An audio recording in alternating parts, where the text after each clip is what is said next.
Bonjour, bienvenue dans le JT de TBOC, le dernier JT de l'année. Alors pour l'occasion, nous avons choisi de nous installer au cœur du marché de Noël de Brest pour profiter de ce décor féerique. À nos côtés, en ce mardi 23 décembre, un invité, Jean-Luc Jourdain. Il connaît tout du Finistère et il nous a fait une petite sélection des bons plans pour les fêtes dans le département. On voit ça dans un instant, mais tout de suite, un petit point sur l'info.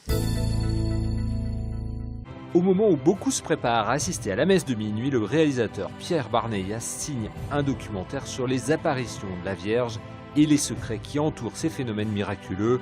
M et le troisième secret revient sur la figure la plus populaire au monde, selon le réalisateur. Il n'y a jamais eu d'enquête sur cette femme qui quand même rassemble les foules. Et en fait, ça a été une enquête qui s'est faite un petit peu par hasard. C'est-à-dire quand j'ai entendu sur France Info qu'une icône sointait de l'huile à Garges-lès-Gonesse, je me suis précipité pour voir. Et puis là, j'ai décidé effectivement de mener l'enquête. Et cette enquête, en fait, m'a conduit à travers différents lieux, différents pays, différents lieux d'apparition, jusqu'à Fatima, où j'ai découvert un secret, que ce secret, enfin bref, aurait dû être révélé en 1960, il ne l'a pas été, et puis j'ai voulu en savoir plus. Pour en savoir plus, Pierre Barneyas s'est rendu dans 14 pays. Le réalisateur a surtout voulu faire un documentaire sur la Vierge Marie, même s'il admet au passage des doutes sur la sincérité du Vatican. C'est pas une mise en cause du Vatican. Moi, mon but n'était pas de faire un film sur les non-dits du Vatican. Ça ne m'a jamais intéressé. C'était pas le but du film. L'objectif du film, c'était effectivement à travers cette révélation du secret de Fatima, qui officiellement a eu lieu en l'an 2000, je montrais qu'il y avait eu des incohérences et que derrière ces incohérences, peut-être que le Vatican n'avait pas tout dit. M et le troisième secret est diffusé ce mardi soir à 20h au cinéma Les Studios à Brest, en présence de Pierre Barneyas.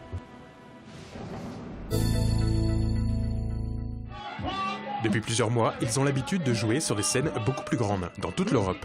Alors forcément, ce samedi soir à Plougonvin, le Coattelon Club affichait complet, avec des dizaines de personnes venues voir Poupa Jim et son groupe le Stanley Patrol, trois Bretons désormais reconnus dans le monde du dub. Une déformation du reggae en fait qui a été faite à partir de l'ingénieur du son en fait, où on rajoute plein d'effets sur le reggae. Et à partir de là, nous on essaie de rajouter plein d'influences comme le hip-hop, le jazz, la techno, etc. quoi. Un chanteur, un deuxième qui mixe et un troisième qui rajoute des effets, les trois copains ont écumé les scènes bretonnes et notamment brestoises durant plusieurs années. Avant qu'un jour, Poupa Jim n'envoie à Radio Nova l'une de ses créations. Le morceau c'était Dict, je l'ai fait chez moi un soir.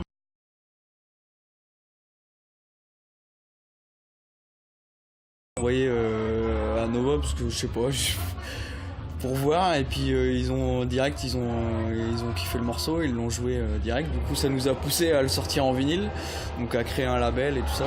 Et les autres morceaux du groupe ont eu le même succès, notamment Press Bay qui a tourné en boucle sur Nova en 2013. Un clin d'œil du chanteur au fait que le style musical n'a pas de frontières. À la base je suis géographe, du coup ça me passionne en fait toutes les villes comme Détroit, Kingston ou Nouvelle-Orléans ou Bristol, des villes à la base pourries mais qui ont créé des styles musicaux. Et du coup Brest, je trouvais que c'était un peu dans la même ambiance, en ville pas pourrie, hein, mais voilà, c'est une ville reconstruite, etc. Il y a beaucoup de gens qui peuvent dire c'est austère et tout. Et je pense qu'il y a une âme dans cette ville et je trouvais ça marrant de faire un titre sur cette ville. En janvier, le groupe sortira son deuxième album. Radio Nova est déjà prête à modifier ses playlists.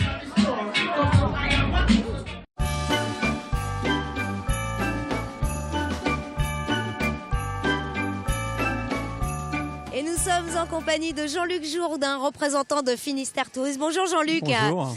Alors nous avons choisi d'être au cœur du marché de Noël de Brest aujourd'hui pour parler des fêtes. Et avec vous, nous allons voir plus précisément les bons plans qu'on peut trouver dans le Finistère en cette période. Et pour commencer, vous nous avez fait une petite sélection d'hébergements sympas qu'on peut trouver pour ces fêtes en amoureux ou en famille. Absolument. Alors pour finir l'année 2014 en beauté, pour commencer 2015 en douceur, j'ai sélectionné pour vous 4 établissements dans 4 univers différents, 4 sites différents, avec tous un point commun, la mer en vue. Donc le premier, l'Hostérie de la Pointe Saint-Mathieu, c'est une institution à Plougonvelin à l'ouest de Brest, qui est une très très jolie maison, tout au bout du monde, effectivement. La deuxième à Roscoff, le Temps de Vivre, cet hôtel qui porte bien son nom avec 4 chambres qui donnent sur l'île de Basse, c'est vraiment merveilleux au réveil le 1er janvier. La troisième, l'Auberge des Glaziques à Pomodierne. C'est une des meilleures tables de Bretagne où là, Olivier Belin concocte des menus qui allient les produits de la mer et de la terre. C'est vraiment extraordinaire. Et le dernier, les pieds dans l'eau, les sables blancs à Concarneau. Vous imaginez la plage de sable blanc, vous réveillez le matin avec cette grande plage de sable. C'est vraiment très, très, très, très joli. On peut y dormir, on peut y manger. Et bien aussi, sûr, on peut y dormir, on peut y manger, puisque chacun des chefs prépare des plats spéciaux pour les fêtes de fin d'année. Et il reste, alors une fois qu'on est bien installé dans ces beaux endroits, on peut profiter d'une multitude d'animations dans le Finistère. Absolument, le département, il se passe beaucoup de choses et pas simplement en été. Alors on va se diriger à Locronan, l'un des plus beaux villages de France, où a lieu la première édition d'un marché de Noël tout à fait remarquable. Et vous imaginez ce très très beau village avec ses maisons de granit, tout enluminé avec des lumières de partout. C'est vraiment un très très très joli marché, la première édition de ce marché. Pourquoi cette première fois ? C'est une idée de la municipalité de créer un événement sur cette petite commune qui est très connue en été, un petit peu moins en hiver. Et là franchement, la ville renaît sous les lumières de Noël. Eh ben, on va voir ça tout de suite en images puisque Frédéric Lorenzon a eu l'occasion de s'y rendre. Voyons ça. Locronan a décidé de vivre aussi la nuit. Pour la première fois, le village le plus célèbre du Finistère est éclairé de 1000 feux une fois la nuit tombée. Depuis le 5 décembre, 2,5 km de guirlandes lumineuses ont été installées sur les façades du 17e. Les visiteurs sont nombreux et enthousiastes de leur passage. C'est féerique, c'est vraiment hyper joli et c'est une super initiative parce que ça attire du monde. Et enfin moi je trouve ça génial quoi. On retrouve notre âme d'enfant. C'est magique dans un endroit pareil d'avoir autant de lumière en plus, donc que dire de plus que c'est un vrai plaisir d'être là ce soir. Première fois qu'on vient. Ouais. Et parce que c'est illuminé cette année ? Oui, c'est ça, parce que c'est illuminé, du coup on a vu les publicités, donc voilà, du coup on est venu. Le prince charmant qui s'est penché sur Locronan et a réveillé la belle endormie, c'est le nouveau maire, un amoureux de la cité de caractère. Je suis absolument fou, amoureux de Locronan, et puis ça me paraissait évident de donner de la lumière. En cette période de l'année, les magasins étaient toujours fermés.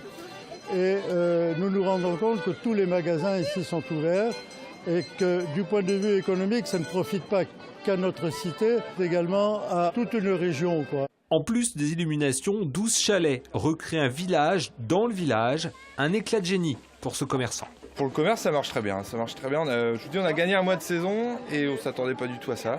Donc c'est vraiment, c'est que du bonheur pour nous. Et même si la facture des illuminations de Locronan tutoie les 30 000 €, le commerce local y trouve son compte. C'est quand même un renouveau de Noël à Locronan, quoi. C'est sûr. Les lumières, ça... C'est magnifique. Et puis ça attire énormément de monde, quoi.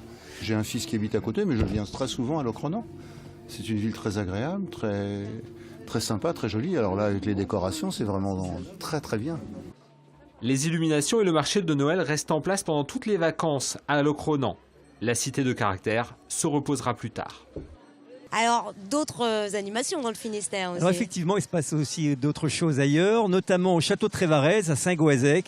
Alors ce château, il a l'art de composer des spectacles tout à fait détonnants, étonnants. Il faut retrouver son âme d'enfant. Et là, à la fois dans le château, dans les écuries, on va également découvrir des créations sur le thème du festin de Noël, avec des maisons en pain d'épices. Effectivement, là, on va redécouvrir un univers complètement insolite et on va retrouver son âme d'enfant pour Noël, cette circonstance. C'est vraiment pour toute la famille, là. Absolument, c'est très très familial, d'autant plus que le soir venu, le parc va s'illuminer. Et c'est un spectacle tout à fait onirique dans l'enceinte du château.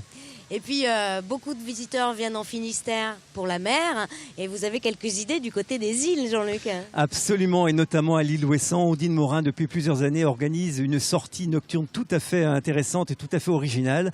Elle donne rendez-vous au public vers 23h15 au Moulin de Carès. Et vous allez la suivre jusqu'au phare du Créage, qui est l'un des plus puissants du monde.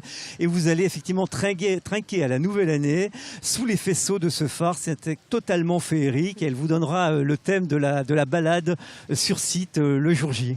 Alors signalons aussi pour ceux qui aiment le spectacle, le samedi 27 décembre à l'Arena de Brest, la Nuit de la Bretagne. C'est donc un concert-spectacle de plus de 2 heures avec une centaine d'artistes dont Red Cardel ou encore le Bagat Quimper.